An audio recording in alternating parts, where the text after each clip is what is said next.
సురేష్ను ఒక దళితుడిని, సురేష్ను ఒక ఎక్స్ ఎంపీని అరెస్ట్ చేశారు. నేను అడుగుతా ఉన్న రాష్ట్రమంతా కూడా వర్షాలతో అతలాకుతలం అవుతా ఉన్న పరిస్థితులు. విజయవాడలో చంద్రబాబు నాయుడు గారి వ్యవహార శైలి వల్ల దాదాపుగా 60 మంది పైచీలకు మనుషులు చనిపోయిన పరిస్థితుల మధ్య చంద్రబాబు నాయుడు గారి ప్రభుత్వం పూర్తిగా కూడా చంద్రబాబు నాయుడు గారి గవర్నమెంట్ అన్ని రకాలుగా ఫెయిల్ అయి మొట్టమొదటిసారిగా 60 మందికి పైగా చనిపోయిన పరిస్థితుల మధ్య విజయవాడ అంతా అతలాకుతలం అవుతా ఉంటే టాపిక్ డైవర్ట్ చేసేందుకు ఒక దళిత ఎంపీని 4వ తారీఖు రాత్రిని అరెస్ట్ చేస్తారు. విజయవాడ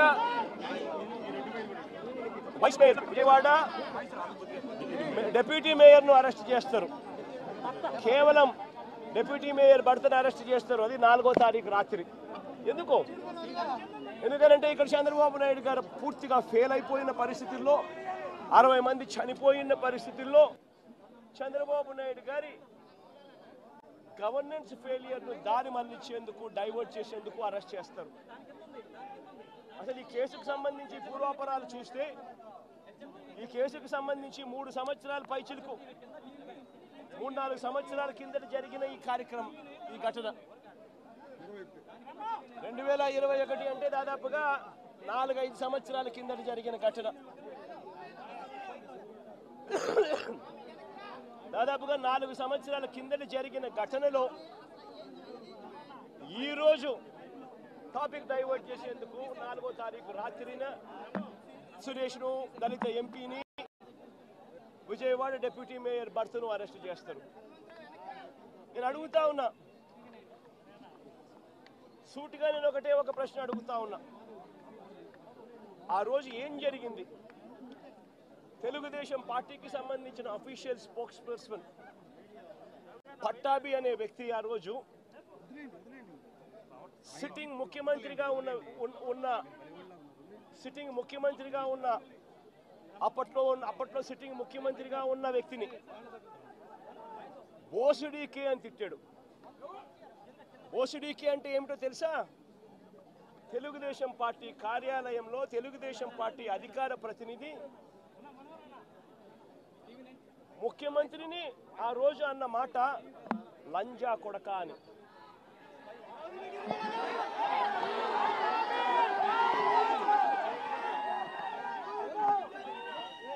నిజంగా ఆ మాదిరిగా ఒక వ్యక్తి తిడితే రాష్ట్ర వ్యాప్తంగా ఆ ముఖ్యమంత్రిని ప్రేమించే వాళ్ళు, వైఎస్ఆర్ కాంగ్రెస్ పార్టీని అభిమానించే వాళ్ళు, రాష్ట్ర వ్యాప్తంగా ఉన్న వాళ్ళందరికీ కూడా కడుపు మండదా? ఎవరైనా చెబితేనే వాళ్ళు వచ్చి చేస్తారా? కడుపు మండిన వాళ్ళు, ఈ అన్యాయాన్ని చూడకూడదు అని అనుకునే వాళ్ళు కొంతమంది తెలుగుదేశం పార్టీ ఆఫీస్ దగ్గరికి వెళ్ళి అటువైపు నుండి తెలుగుదేశం పార్టీ వాళ్ళు తప్పు చేసిందే కాక ధర్నా చేయడానికి వచ్చిన వాళ్ళ మీద దాడి చేయడానికి కూడా ప్రయత్నం చేశారు. ఆ దాడి జరిగిన పరిస్థితుల్లో, ఆ తోపులాటలో, ఆ తొక్కిసలాటలో తెలుగుదేశం పార్టీ ఆఫీస్ మీద కొద్దో గొప్ప రాళ్ళు పడిండొచ్చు. నేను అడుగుతా ఉన్నా, ఆ జరిగిన ఘటనను ముఖ్యమంత్రిగా నన్ను అన్నా కూడా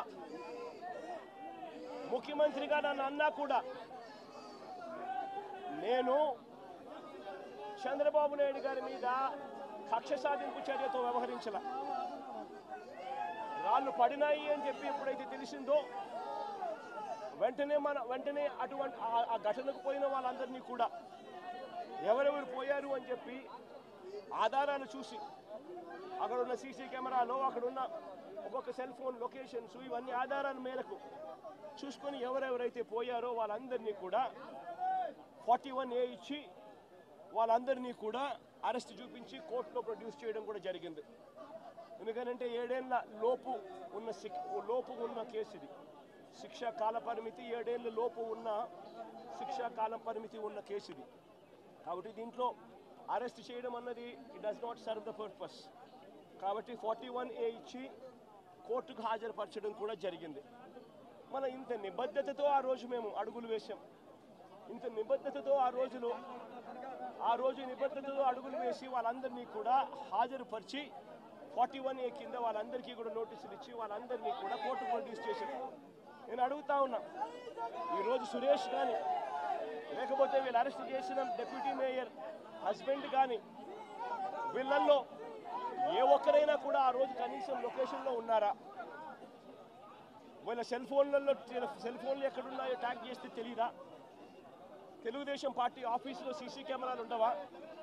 ఆ సీసీ కెమెరాల ఫుటేజ్ చూస్తే తెలీదా? మరి అలాంటప్పుడు వీళ్ళెవరూ లేనప్పుడు 4 4 తర్వాత జరిగిన ఘటనలో మీరు ఇష్టం వచ్చినట్టుగా ఇప్పుడు మళ్ళీ దాన్ని తవ్వి దాంట్లో ఫాల్స్ విట్నెస్లని జోడు చేసి దాంట్లో ఉన్న వాళ్ళందరినీ భయపడిచి ప్రలోభాలు పెట్టి వాళ్ళతో లేనిపోని పేర్లన్నీ రాయిచ్చేసి నీ ఇష్టం వచ్చినట్టుగా నువ్వు అరెస్టులు చేయడం మొదలు పెడతా ఉన్నావు. రాష్ట్ర వ్యాప్తంగా కూడా ఇదే జరుగుతూ ఉంది. ఈ ఒక్క కేసే కాదు, ఇదే మాదిరిగానే రాష్ట్ర వ్యాప్తంగా కూడా జరుగుతూ ఉన్నాయి. పోలీసులు ఏ స్థాయికి దిగజారిపోతా ఉన్నారు అనంటే అటువంటి పాత కేసులలో కావాలని వీళ్ళే తప్పుడు సాక్ష్యాలు క్రియేట్ చేస్తూ ఉన్నారు. విట్నెస్లను వీళ్ళే బెదిరించి వీళ్ళే ప్రలోభపెట్టి వీళ్ళే తప్పుడు పేర్లు ఇరికిచ్చి వీళ్ళే కేసుల్లోకి తీసుకొచ్చే కార్యక్రమం చేస్తూ ఉన్నారు. నేను అడుగుతా ఉన్నది ఒకటి, ఒక తప్పుడు సాంప్రదాయానికి మీరు నాంది పలుకుతా ఉన్నారు. ఇదే గన కొనసాగితే నేను చెప్తా ఉన్నా, మీ ప్రభుత్వం ఎల్లకాలం ఉండదు. మీ ప్రభుత్వం ఎల్లకాలం ఉండదు. ఒక తప్పుడు సాంప్రదాయానికి మీరు బీజం వేస్తా ఉన్నారు. ఇదే తప్పుడు సాంప్రదాయం ఒక సునామీ అవుతుంది. రేపొద్దున మీ నాయకులందరికీ కూడా ఇదే గతి పడుతుంది. ఇదే జైల్లోనే మీరంతా కూడా ఉంటారు. ఇది కూడా గమనించుకోండి అని చెప్తా ఉన్నా. ఒక తప్పుడు సాంప్రదాయానికి మీరు నాంది పలుకుతా ఉన్నారు. ఒక తప్పుడు పద్ధతికి మీరు నాంది పలుకుతా ఉన్నారు. మార్పు తెచ్చుకోకపోతే మాత్రం రెడ్ బుక్లు మీరు ఒక్కరే పెట్టుకుంటారని చెప్పి మీరు అనుకుంటున్నారేమో. రెడ్ బుక్ పెట్టుకోవడం అన్నది చాలా సులభమైన పని. రెడ్ బుక్ పెట్టుకోవడం అన్నది చాలా సులభమైన పని. నేను మనం మీ విలేకరు కృష్ణకు చెప్పి, కృష్ణ నువ్వు ఒక రెడ్ బుక్ మెయింటైన్ చేయంటే కృష్ణ కూడా మెయింటైన్ చేస్తాడు ఒక రెడ్ బుక్. నీ పేరేం పేరన్నా? రవికి చెప్పి, రవి